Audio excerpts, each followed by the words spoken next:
அனைவருக்கும் வணக்கம். இது கமாண்டோவின் லவ் ஸ்டோரி அப்படிங்கிற ஒரு படம் பார்த்தோம்.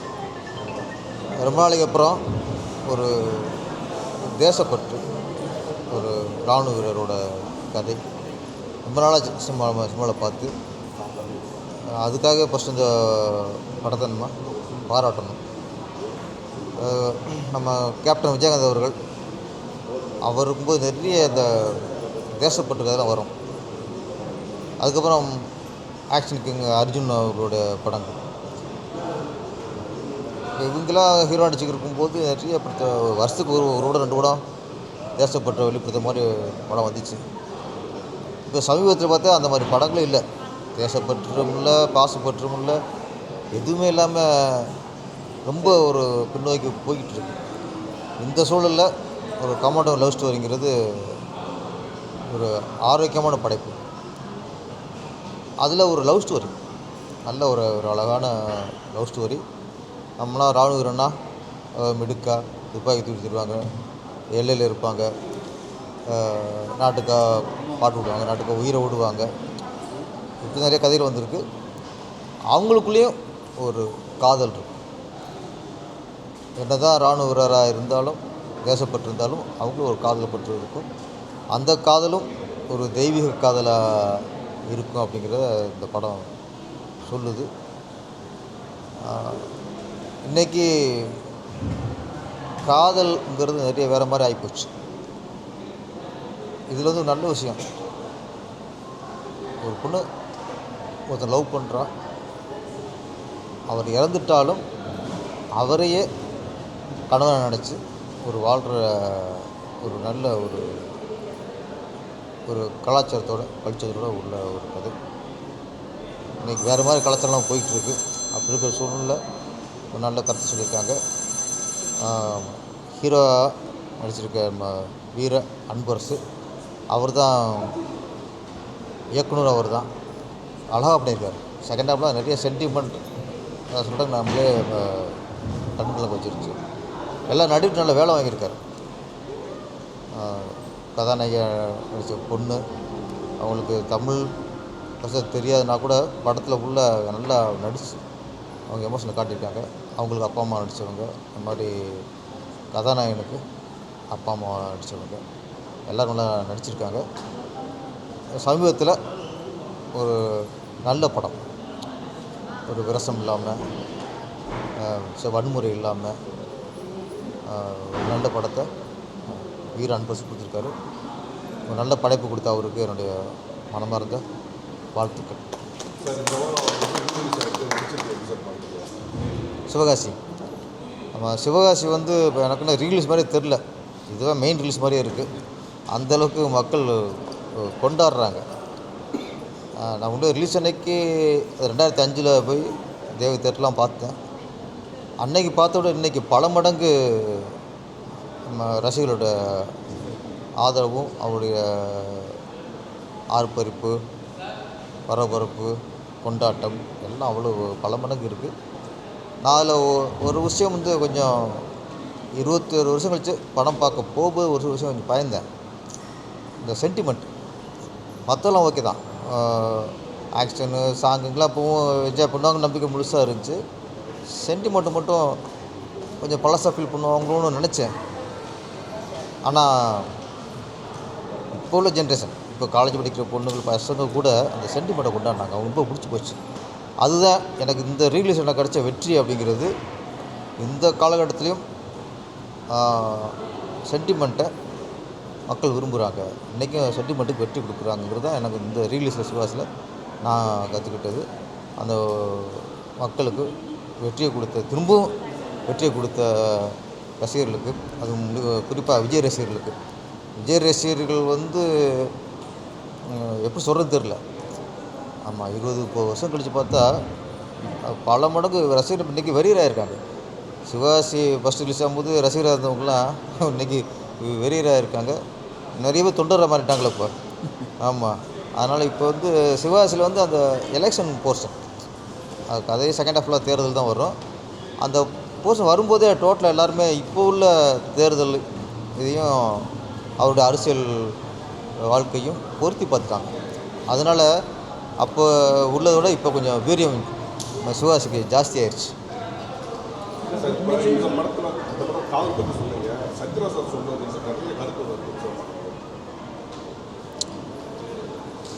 சத்யராஜ் சார் அவர் தனிப்பட்ட வாழ்க்கை எப்படின்னு வாழலாம், அதை நம்ம ஒன்றும் தடுக்க முடியாது.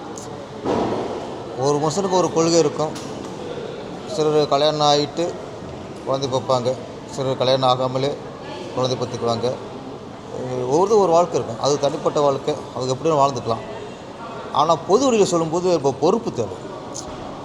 அதுவும் ஒரு பிரபலமாக இருக்க ஒரு நடிகர் சத்யராஜ் அவர்கள் ஒரு விஷயத்தை சொல்லும்போது அது நாட்டுக்கு நல்ல விஷயத்தை சொல்லணும், குடும்பத்துக்கு நல்ல விஷயத்தை சொல்லணும். கலாச்சார பண்பாடு அவருக்கு வேணால் இல்லாமல் இருக்கலாம், ஆனால் அதில் தான் அந்த நாடு இயங்கிருக்கு, இந்த உலகம் இயங்கிருக்கு. நீங்கள் அந்த அச்சாணியை பிடிக்கிட்டிங்கன்னா தப்பு. நீங்கள் இப்படி தான் வாழணும் நாங்கள் சொல்ல மாட்டோம், நீங்கள் எப்படி வாழ்ந்துக்கலாம். ஆனால் இப்படி தான் வாழணும், கேடு கட்டு வாழலாம், எப்படி வாழலாம், கல்யாணம் ஆகாமல் குழந்தைய பார்த்துக்கலாம், கல்யாணமே தேவையில்லை, யாரோட வாழலாம் அப்படிங்கிறத நீங்கள் மக்கள் சொல்லாதீங்க. அது தப்பான ஒரு உதாரணம் ஆயிரும். ஏன்னா உங்களை மாதிரி பிரபலம் சொல்லும்போது லட்சக்கணக்கான மக்கள் அதை பார்க்குறாங்க, அவங்கள போய் அது சேருது, கருத்துக்கு சேருது. அப்போ நம்ம ஒரு கருத்து சொல்லும்போது அது லட்சக்கணக்கான மக்களை போய் சேருது அப்படிங்கும்போது நம்ம ரொம்ப கவனமாகவும் பொறுப்பாகவும் சொல்லணும். இப்படி பொறுப்பு இல்லாமல் சொன்னால் தப்பு. இப்போது சொல்கிறேன், இந்த கலாச்சாரம் பண்பாடுங்கிறது நம்ம நாட்டுக்கு ரொம்ப முக்கியம். ஃபஸ்ட்டு எதுவுமே தேவையில்லை, சடங்கு தேவையில்லை, கல்யாணம் தேவையில்லை, கலாச்சாரம் தேவையில்லை, பண்பாடு தேவையில்லைன்னா நீங்கள் பின்னோக்கி போங்க. ட்ரெஸ்ஸு எப்படி வேணாலும் போடலாம், என்னென்னா சொல்லலாம். நீங்கள் அதுக்கு நம்ம கலாச்சார பண்பாடு எதுக்கு கடந்து வந்திருக்கிறோம். ஆதிவாசியாக இருந்து போடலாமேங்கிறேன்னா, காட்டுவாசியாக இருக்கும்போது எப்படி இருந்தோம், அவங்களுக்கு பண்பாடு இல்லைங்க. காட்டுவாசியாக இருக்கும்போது அவங்களுக்கு கலாச்சாரம் இல்லை, அவங்களுக்கு ட்ரெஸ்ஸே இல்லை. அவங்களுக்கு முதல்ல இங்கே ட்ரெஸ்லாம் வாழ்ந்துருப்போம், உங்களை யார் வேணாங்கிறது. இப்போ அவங்க பொண்ணு சொன்னாங்க, கலந்து போச்சு. அதுக்கு இவர் சப்போர்ட் பண்ணுற மாதிரி வராரு. அது ரொம்ப டோட்டலாகவே அந்த நம்ம கல்ச்சரையே காலி பண்ணுற மாதிரி ஒரு தப்பானது. சத்யராஜெல்லாம் கொஞ்சம் பார்த்து கொஞ்சம் பொறுப்பாக பேசுங்க, இல்லைன்னா பேசாமல் இருங்க. நான் இப்போ சொல்கிறேன், நீங்கள் எப்படியும் வாழ்ந்துக்குங்க, யாரும் உங்களை கேட்க மாட்டாங்க. நல்ல விஷயத்தை கெடுக்கிற மாதிரிலாம் பேசக்கூடாது.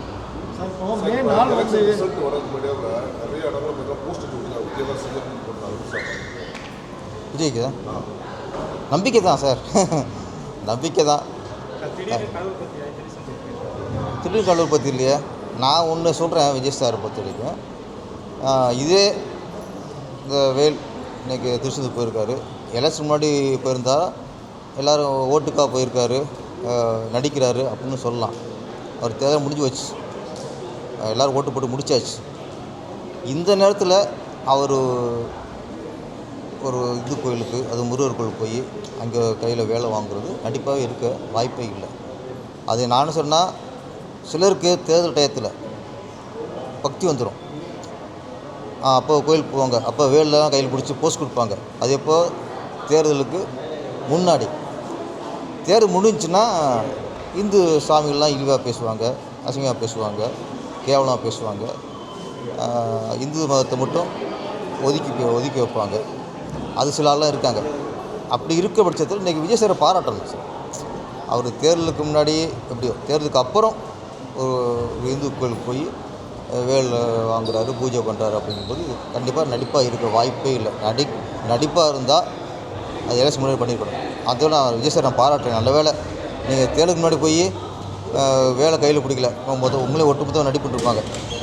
ஒரு விஷயம், நான் நல்ல ஒரு ஆரோக்கியமான அரசியல்வாதியாக நான் விஜய் சாரை பார்க்குறேன் இப்போது.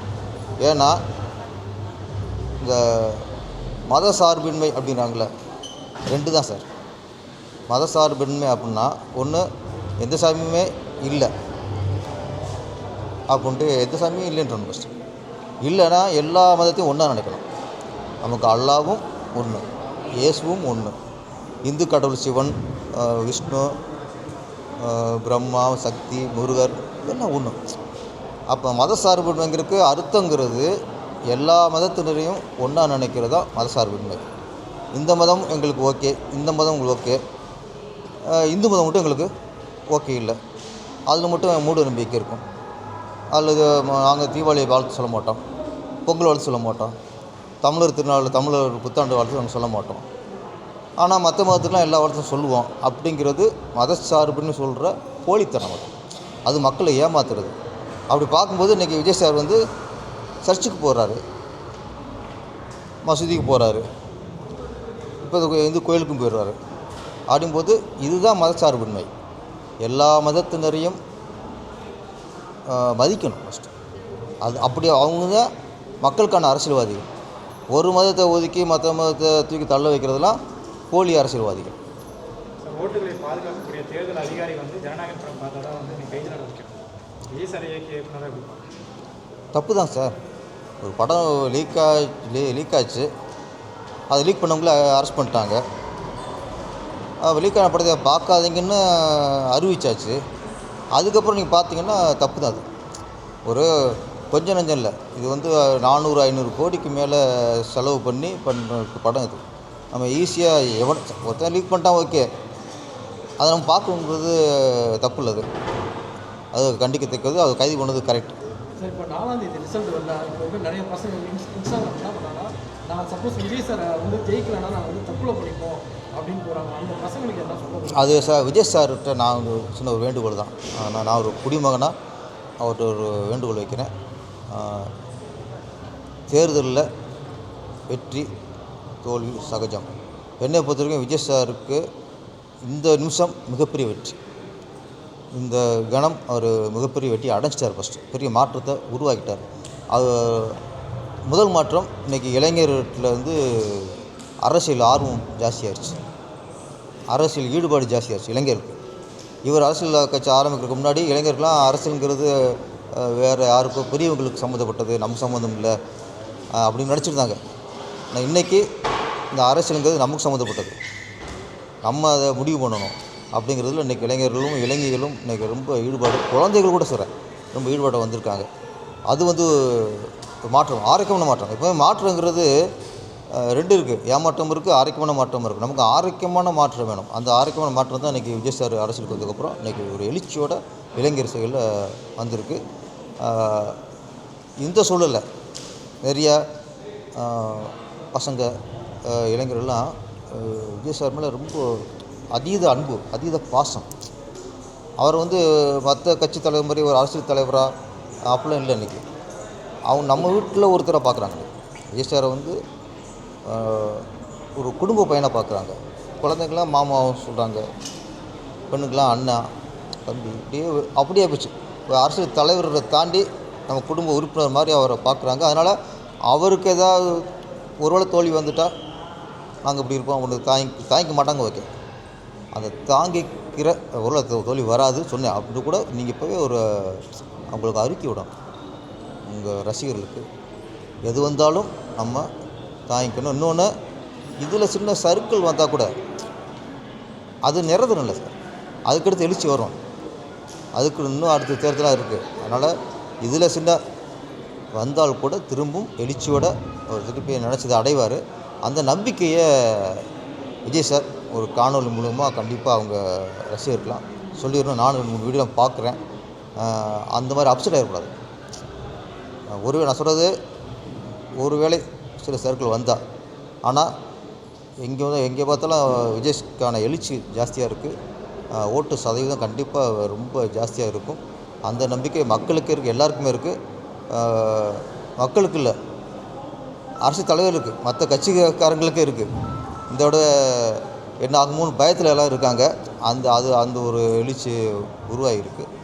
ஆனால் விஜய் சார் அழகாக ஒரு ரசிகர்களுக்கு நம்பிக்கையோடு உள்ள ஒரு அறிக்கை விடணும். சார், ரோபோசங்கர் அவரோட கடைசி படம் நேற்று அவங்க குடும்பத்தார் படம் பார்த்துருக்காங்க.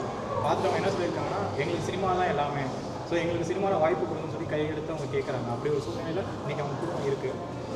எதிர்காலத்தில் அடுத்த இயக்குநர்கள் வந்து என்ன மாதிரி வாய்ப்பு சார்? சிலர் வந்து நடிகராக இருப்பாங்க, அவங்களோட இது முடிஞ்சிடும். சிலருக்கு வந்து அந்த குடும்பமே கலை குடும்பமாக இருக்கும். ரோபோசங்கர் அப்படிங்கும்போது நல்ல நடிகர், மக்கள்கிட்ட செல்வாக்கு உள்ள நடிகர். அவர் இறந்துட்டார்.